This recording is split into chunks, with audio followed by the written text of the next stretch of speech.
Shalom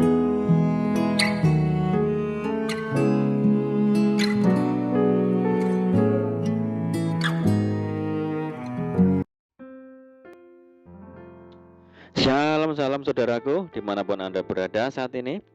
Saya menyapa saudara yang ada di Indonesia dari Sabang sampai Merauke, dari Miangas sampai Pulau Rote, dan saudaraku yang ada di Malaysia. Senang berjumpa kembali, menjumpai saudara semua, puji Tuhan. Saya percaya kita semua tetap dalam kasih dan perlindungan Tuhan kita, Yesus Kristus. Haleluya. Selamat datang kembali di channel Pokok Anggur bersama saya, Yosia Krispianto. Mari saudara, sebelum kita bersama-sama merenungkan firman Tuhan, mari kita terlebih dahulu kita akan berdoa. Bapa di surga, Bapa yang baik, Bapa di dalam nama Tuhan Yesus, kami bersyukur buat segala kebaikan-Mu hari ini ya Tuhan. Terima kasih Tuhan buat penyertaan-Mu yang sempurna bagi kami hari ini. Dan saatnya kami rindu untuk merenungkan firman Tuhan bersama-sama, ajar kami ya Tuhan untuk mengerti dan memahami segala kehendak Tuhan bagi kami. Mari buka rahasia firman-Mu ya Tuhan saat ini dan terangi hati kami dengan firman Tuhan. Terima kasih Tuhan. Ini doa kami hanya di dalam nama Tuhan Yesus. Kami berdoa. Amin. Puji Tuhan. Baik saudara, kita akan membaca bersama di dalam 2 Samuel pasal 6 ayat yang ke-15. Daud dan seluruh orang Israel mengangkut tabut Tuhan itu dengan diiringi sorak dan bunyi sangkakala. Puji Tuhan. Saudaraku, suatu ketika Daud membawa tabut perjanjian dari rumah Obed-Edom menuju ke kota Yerusalem.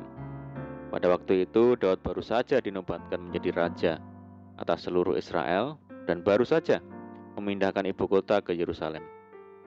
Dan dia baru saja berhasil mempertahankan Yerusalem dari serangan bangsa Filistin.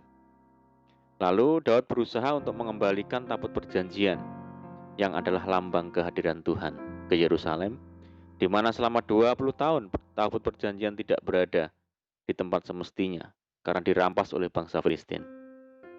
Dan meski orang Filistin telah mengembalikannya, tapi tabut itu berada di Kiryat Yearim yang merupakan pinggiran dari wilayah Israel. Karena itu Daud ingin mengembalikan tabut ini ke Yerusalem, kota Daud, pusat pemerintahan.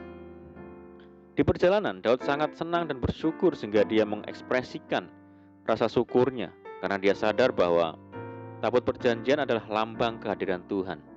Tertulis, dan Daud menari-nari di hadapan Tuhan dengan sekuat tenaga. Ia berbaju efod dari kain lenan. Tidak hanya itu, di setiap 6 langkah Daud mempersembahkan korban kepada Tuhan, berupa seekor lembu dan seekor anak lembu gemukan. Kenapa Daud sangat bersukacita, saudara? Sebab Daud mengerti benar bahwa saat tabut perjanjian bersama mereka, itu akan berdampak luar biasa bagi bangsa Israel. Kala tabut perjanjian berada di tangan musuh, bangsa Israel selalu mengalami kekalahan demi kekalahan. Namun saat tabut perjanjian itu kembali berada di tangan orang Israel, terjadilah suatu pemulihan yang luar biasa. Saudaraku, hal ini membuktikan bahwa kehadiran dan penyertaan Tuhan adalah segala-galanya bagi kita. Tanpa kehadiran Tuhan, kita tak akan mampu bertahan, saudara. Kalau bukan Tuhan yang menyertai, mampukah kita menjalani hidup sampai detik ini? Kalau bukan Tuhan yang menopang, sanggupkah kita bertahan di tengah goncangan, di tengah badai, di tengah gelombang permasalahan hidup ini? Tanpa kehadiran Tuhan, ibadah dan pelayanan yang kita lakukan tidak akan membawa dampak apapun, saudara. Begitu pula dalam pekerjaan, rumah tangga, usaha, bisnis, studi, kita sangat memerlukan Tuhan dan bergantung sepenuhnya kepada Tuhan. Pemulihan di segala aspek kehidupan akan kita alami bila kita mau datang kepada Tuhan dan mengundang Dia hadir di dalam kehidupan kita.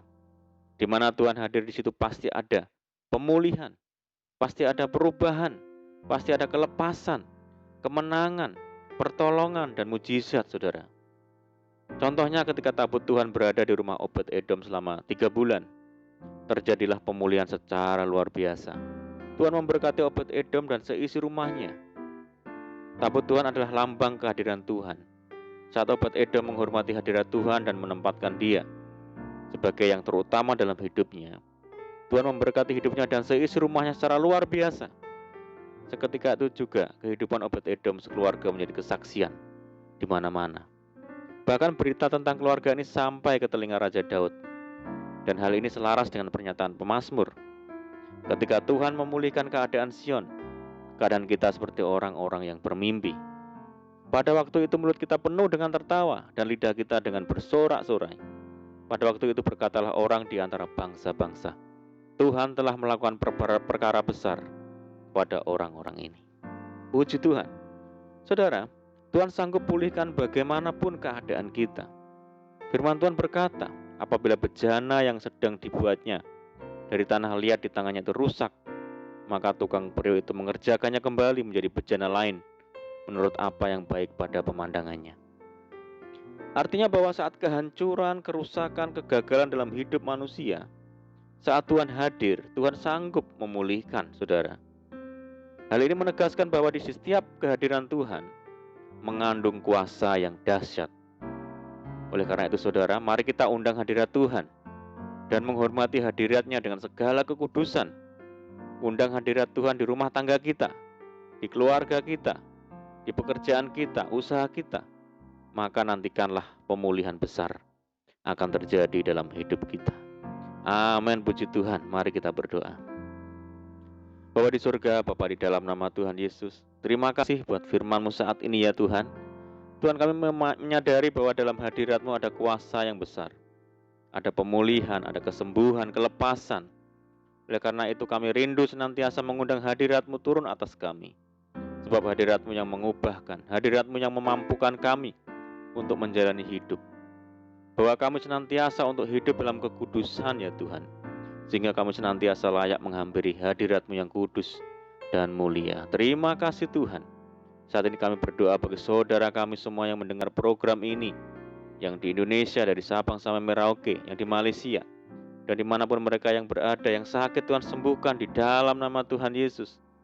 Yang hidup dalam tekanan, kesulitan, pergumulan, goncangan, mari Tuhan tolong mereka, bebaskan mereka, berkati, pulihkan hidup mereka, buka jalan di dalam nama Tuhan Yesus.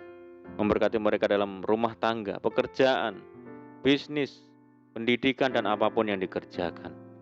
Berdoa bagi saudara kami yang hidup dalam ikatan dan belenggu dosa. Mari Tuhan lepaskan mereka di dalam nama Tuhan Yesus, berkati hidup mereka, masa depan mereka.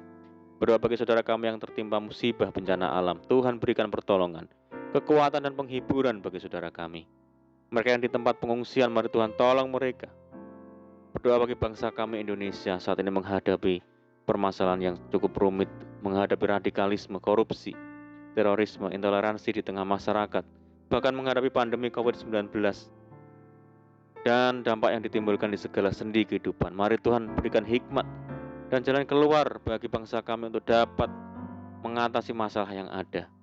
Dan kerinduan kami bersama, mohon belas kasihan Tuhan, kiranya pandemi global ini segera berakhir, sehingga kami boleh kembali lagi hidup normal dan menjalankan aktivitas secara normal kembali.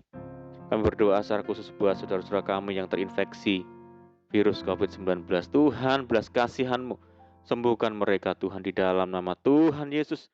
Bilur-bilur Tuhan menyembuhkan, memulihkan. Terima kasih Tuhan. Terima kasih Tuhan, ini doa kami. Kami percaya Tuhan mendengar suruhan doa kami. Hanya di dalam nama Tuhan Yesus Kristus kami berdoa. Amin. Puji Tuhan saudara, kita sudah berdoa. Saya percaya saat ini kita dikuatkan dan diberkati melalui firman Tuhan. Mari saudara kita tetap semangat di dalam Tuhan, jangan berputus asa. Tetap kita berdoa, bersuka cita senantiasa, sebab di dalam Tuhan kita sanggup melakukan segala perkara. Selamat malam dan selamat beristirahat. Doa saya menyertai saudara semua. Tuhan Yesus memberkati. Haleluya.